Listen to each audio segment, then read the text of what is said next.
empiricism.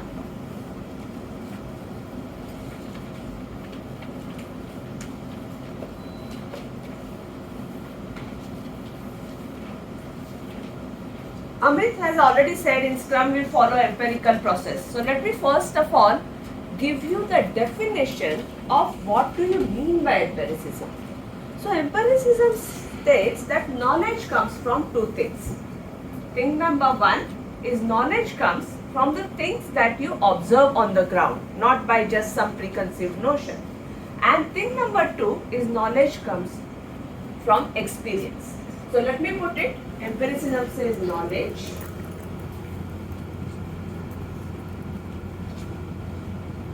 comes from these two things. One is what do you experience, and second is you make decisions on what is observed.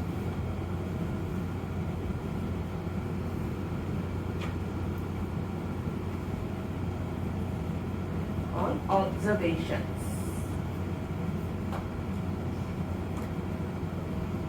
Like all definitions in the world, this also sounds complicated to you? No? Easy? Then that's good. But let me still make it easier. I'm a trainer, right? I have to do something for you. I need one volunteer from you all. Can one person? Believe me, I don't bite, I don't hit, I don't kick. You're all safe. So one person can I get, please? Come here and talk with me. I'm not going to make you. You might walk few places. Should I volunteer one of you? Come please. So what is your name? Srishti. Srishti, everybody give her a big hand. She has taken a risk as never is going to bite her. Alright. Srishti, we are going to play a game. And the game is very simple. You are going to catch me. Easy game, right? But the only restriction on you is you are going to take baby steps like this. You cannot come like this. Just baby steps one after the other. Are you clear what you are going to do? Yes. Come. Hey! Srishti, I have a question for you. While you were walking towards me, you were not looking here and there. Why were you not looking here and there? Because the main focus was to catch you. Why would I see her? While I was standing straight here, right? I was looking here, she could see me, she came. Does our waterfall world work like this? What did Srishti do? She started here. She knew she had to come here where Snehamayi was. She made a plan and executed it. Our waterfall started like this often, whether it actually happened or not, but we thought that our work we know, we make a plan, we execute it. This kind of work is called plan-driven work, where the knowledge is actually not coming from experience, but the knowledge is coming from the plan of doing work. We know the plan. Clear? Srishti, one more round. You are willing to play with me? This time also the game remains same. You are going to catch me and in baby steps. Clear? Let us see. Start. Alright. So this time, Srishti, you moved here and there. Why is it this? Because you were also moving here and there, so I had to keep that focus, but also see where it is moving. So I have to make myself flexible according to that. So what was happening? Srishti's knowledge was coming from experience. See, did you notice something? First time when I moved, till that point Srishti was walking comfortably like this. Then she saw I am moving, she changed. So she made decision based on observation. Second thing, but after that first time, she was not walking confidently like this. Her eyes were trained on me because she had that experience that this girl can pull a surprise. She can move. Do you see? Knowledge is coming from experience and based on observation. So let me just put the second part here. So when Srishti was doing the second thing, what happened? The goal actually remained the same. The goal was to catch Snehamayi. But what was changing in that goal? Srishti came here, something like this. Then she realized, oh, she is not moving towards Snehamayi. She did a course correction. But what happens? Next time again, oh, I've done a lot of more course correction. Does this happen in real life? We start doing a work, we start developing a product. After a month, oh no, we wanted to go to Japan, but our route is towards China. Course correct. Oh, but now instead of China, we have headed toward Dubai. We did too much of course correction. So this happens in real life also. Anybody has seen this kind of thing happening in their real life where they keep on changing the course? Yeah. Yes. All the time, right? This is called goal-driven way. Let me put it down, goal-driven way.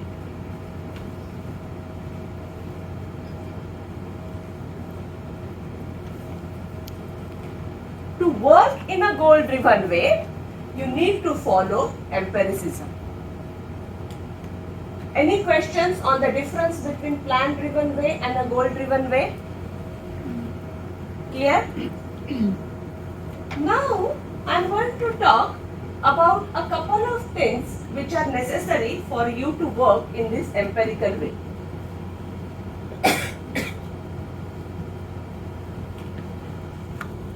So, whenever you are working in this empirical way, what did Srishti do? She came to a space, she waited, and then she saw where I am going. She did inspection.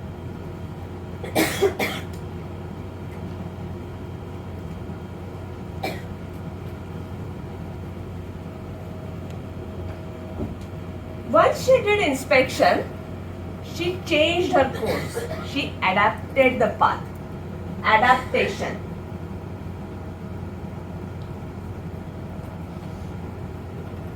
Would it have been useful if she would have just inspected and still continued going on the same way even if when she knew I was changing the direction? So if you don't adapt, inspection is meaningless. But there is one more thing which is really required for this inspection and adaptation. Do you know what? Transparency. If I had tied Srishti's eyes like this, she would not have seen me. Whatever inspection she could do, would it have been a useful one? No. Transparency. Let me give you a practical example for transparency. Let me first put it down.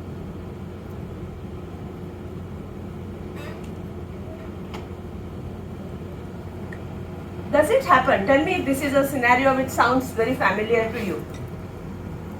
3 months in the product development or project, long-term project, your CEO comes as, team, how is it going?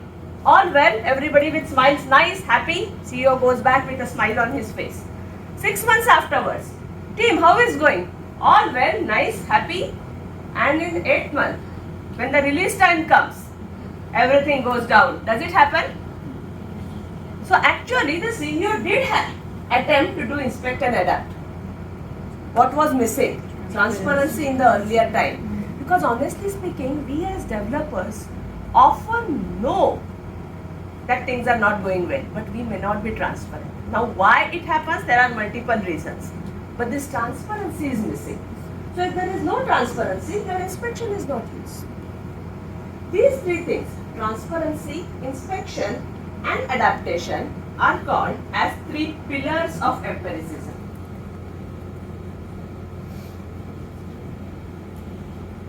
TIA. I use it as an acronym in my mind to remind me of the 3 pillars. Be transparency, inspection, adaptation. Any questions in these 3 pillars, please? Why any of these are important? Anybody?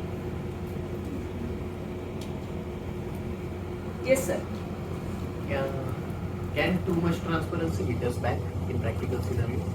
Can too much transparency hit us back? Why do we believe so?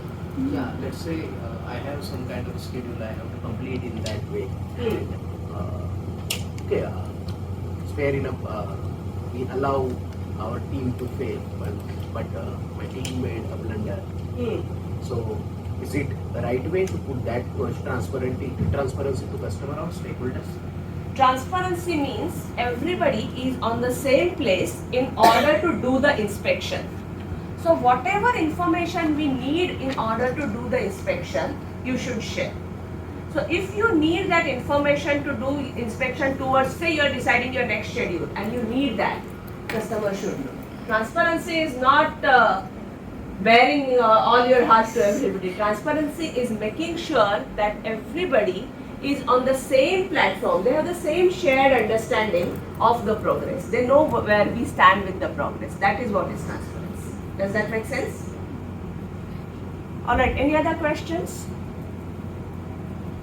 When we work in this particular way, we work with a concept called incremental iterative. We use this word in the morning. Remember? Anybody remembers? Yes. So when we deliver incremental,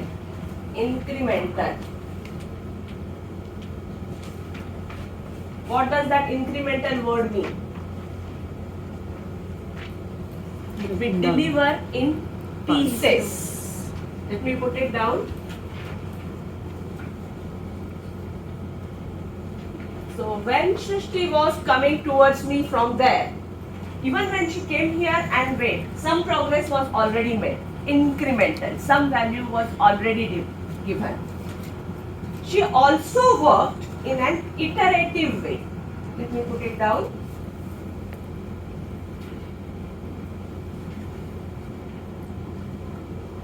The word iterative will mean done in cycles or getting the feedback. Iterative is about feedback. At every stops in between here, we were getting the feedback. So when your work is not very clear, when you have a blue star work like this, where you know the goal, but how do you reach the goal is not very clear, you will work in an incremental iterative way. I want you to take a few seconds and think about what could be the benefits which we get when we are working in this empirical way. Actually, a goal are changing secret. So let me put it down. First of all, benefits.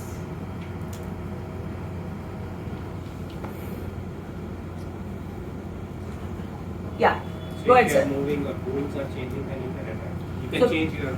So course correction.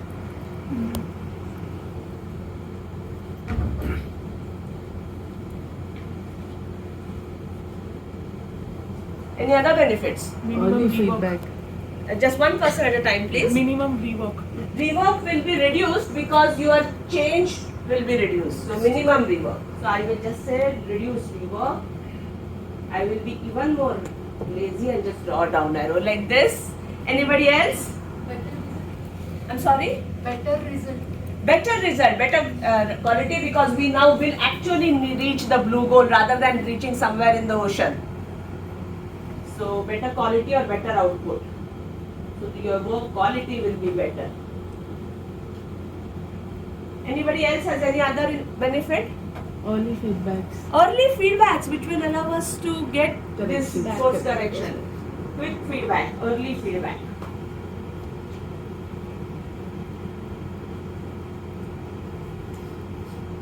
So now, sounds like a brilliant way of doing things like incremental iterative.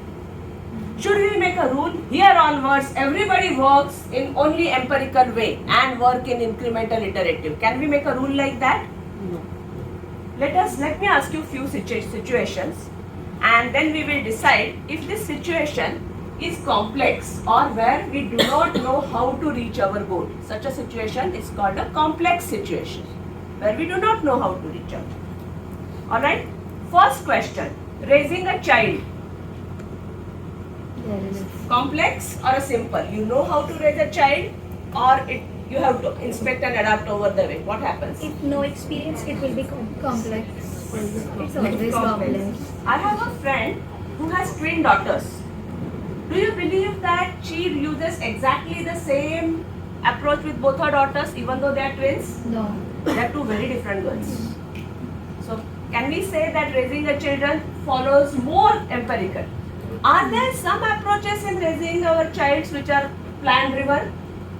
Some things which we do standard in a standardized way, maybe vaccinations. So maybe even in that one particular way, we have to see what problem we are trying to solve and then choose empirical or plan driven. What is the point into getting into plan driven when we are just thinking about vaccination? Go to the doctor, he gives the injection, finish. Right? Now next example. You are developing a new product. Say you are, these days everybody is having pets. You are developing a product for finding a match for your pet, a dating app for your pets. It is requirements are more clear or more unclear? So again, but are there any plans, any parts of this product that will be what you know already? Maybe implementation. So this is also more empirical. Okay, all your, 60% of your organization has already moved from Windows 10 to Windows 11. Now you are moving the remaining 30%. It is more plan driven or more empirical at this point? Because you know what is to be done. So sometimes your environment will dictate how much you know rather than the problem itself. Your environment will dictate. Now the fourth thing, cooking, plan driven or empirical? Plan driven? I'll tell you something. When my mother-in-law cooks, she is a brilliant cook. And her specialty is whenever she cooks, I've been testing her food for last 24 years and that it will taste exactly the same. It is plan driven for her. When I am cooking, you know. So the thing is, sometimes the complexity comes from your people who are doing the work. Last one, becoming great Scrum Masters. Complex or simple? Both ways. Again, both. See, most of the works you will find out will not have an exact answer, will find somewhere in the range, and you need to focus what you are trying to achieve and then decide whether it is complex, which means things are evolving, things are changing, or simple, which means we can do it in a plan. Simple does not mean small. Simple simply means we can have a plan. Any questions on anything that we have discussed, please? No questions? All right.